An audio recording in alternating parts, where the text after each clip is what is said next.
द्वंद्व कहाँ तक पाला जाए, युद्ध कहाँ तक टाला जाए, तू भी है राणा का वंशज, फेंक जहाँ तक भाला जाए, दोनों ओर लिखा हो भारत, सिक्का वही उछाला जाए। दोस्तों नमस्कार। आज भारत के लिए पुनः एक गौरव का दिन है कि भारत माता के लाल नीरज चोपड़ा ने विश्व एथलेटिक चैंपियनशिप में गोल्ड मेडल जीत करके भारत के राष्ट्रगान को वहाँ पर बजवा दिया है। भारत का डंका बज चुका है। तो बहुत बहुत बधाइयाँ अपनी तरफ से और अपनी पूरी टीम की तरफ से मैं नीरज चोपड़ा को तहे दिल से ढेर सारी शुभकामनाएं और बधाइयाँ देता हूँ।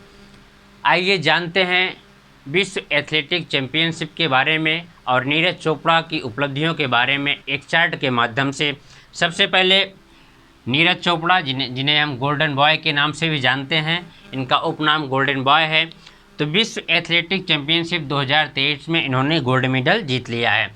तो अभी जो ये प्रतियोगिता कहाँ पर हो रही है, ये हंगरी के बुडापेस्ट में आयोजित की जा रही है। कहाँ पर? हंगरी एक देश है और उसकी राजधानी है बुडापेस्ट। वहाँ पर ये प्रतियोगिता आयोजित करवाई जा रही है, विश्व एथलेटिक चैंपियनशिप। पिछली बार भी ये हुआ था, 2022 में भी नीरज चोपड़ा गोल्ड मेडल के बिल्कुल नज़दीक पहुंचने के बाद वापस आ गए थे। उन्हें सिल्वर मेडल यानी रजत पदक से संतोष करना पड़ा था। उस बार वो गोल्ड मेडल नहीं ला पाए, लेकिन कहा जाता है दृढ़ संकल्प आदमी को एक बार अपने मंजिल पर ज़रूर पहुंचाता है। तो आज उन्होंने गोल्ड मेडल जीत लिया है। यह प्रतियोगिता कहाँ हो रही है? हंगरी के बुडापेस्ट में।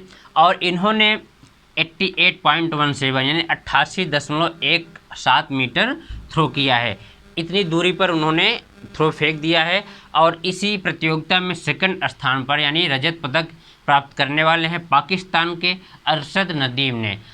पाकिस्तान के अरशद नदीम जो कि सेकंड नंबर पर थे, उन्होंने 87.82 मीटर थ्रो फेंका था। तो दूसरे स्थान पर रहे और दूसरे स्थान को जो प्राप्त करता है उसे रजत पदक दिया जाता है। और तीसरे स्थान पर थे चेक गणराज्य के याकूब और उन्हें कांस्य पदक मिला है। तो स्वर्ण पदक किसे मिला है? नीरज चोपड़ा जो कि भारत के हैं और भारत में भी हरियाणा राज्य से आते हैं। दूसरे स्थान पर है पाकिस्तान के अरशद नदीम जिन्हें रजत पदक मिला है। और तीसरे स्थान पर चेक गणराज्य के याकूब जिन्हें कांस्य पदक मिला है।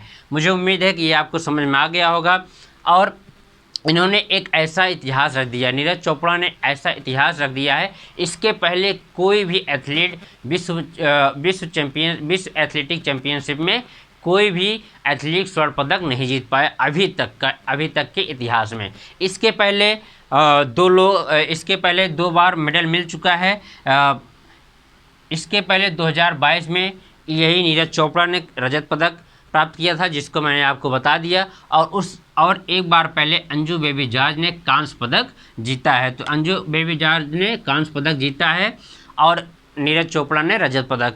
तो अब पहली बार क्या हुआ कि ये विश्व एथलेटिक चैंपियनशिप में पहली बार कोई भारतीय है जो स्वर्ण पदक जीत चुका है। और नीरज चोपड़ा की हम उपलब्धियों की बात करें तो इन्होंने टोक्यो ओलंपिक 2020-21 में जो हुआ था, टोक्यो ओलंपिक में स्वर्ण पदक जीता था। और ऐसा भी करने वाले व्यक्तिगत स्पर्धा में वो भारत के दूसरे थे और एथलीट में पहले थे। अभिनव बिंद्रा 2008 के बीजिंग ओलंपिक में अभिनव बिंद्रा ने शूटिंग में स्वर्ण पदक जीता था, लेकिन एथलीट में ऐसा कोई भी खिलाड़ी कमाल नहीं कर पाया था।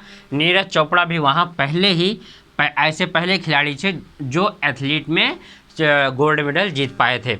और इसके पहले विश्व चैंपियनशिप 2022 में रजत पदक जीत चुके हैं। और डायमंड लीग जो दोहा में हुआ था, डायमंड लीग में इन्होंने गोल्ड मेडल जीता था। डायमंड लीग में गोल्ड मेडल यानी स्वर्ण पदक नीरज चोपड़ा ने जीता था। तो ये इनकी उपलब्धियां हैं और लगातार स्वर्ण पदक जीतने की वजह से इनका नाम गोल्डन बॉय पड़ गया है। और बहुत ही गौरव का क्षण है, बहुत ही महत्वपूर्ण पल है हम सभी के लिए कि हमारे देश के एक ऐसे खिलाड़ी जो पूरे विश्व पटल पर भारत का नाम रोशन कर रहे हैं, भारत का नाम ऊंचा बढ़ा रहे हैं, ऊंचाइयों की तरफ ले जा रहे हैं। तो पुनः मैं नीरज चोपड़ा को, उनके घर परिवार वालों को सभी बधाई देता हूं, कोट कोट बधाई देता हूं कि आपने, उनके माता पिता को भी बधाई देता हूं जिन्होंने ऐसे पुत्र को जन्म दिया है जो भारत का नाम पूरे विश्व में फैला रहा है, पूरे विश्व में भारत का नाम रोशन कर रहा है। तो मिलते हैं एक नई जानकारी के साथ नेक्स्ट वीडियो में। जय हिंद, जय भारत।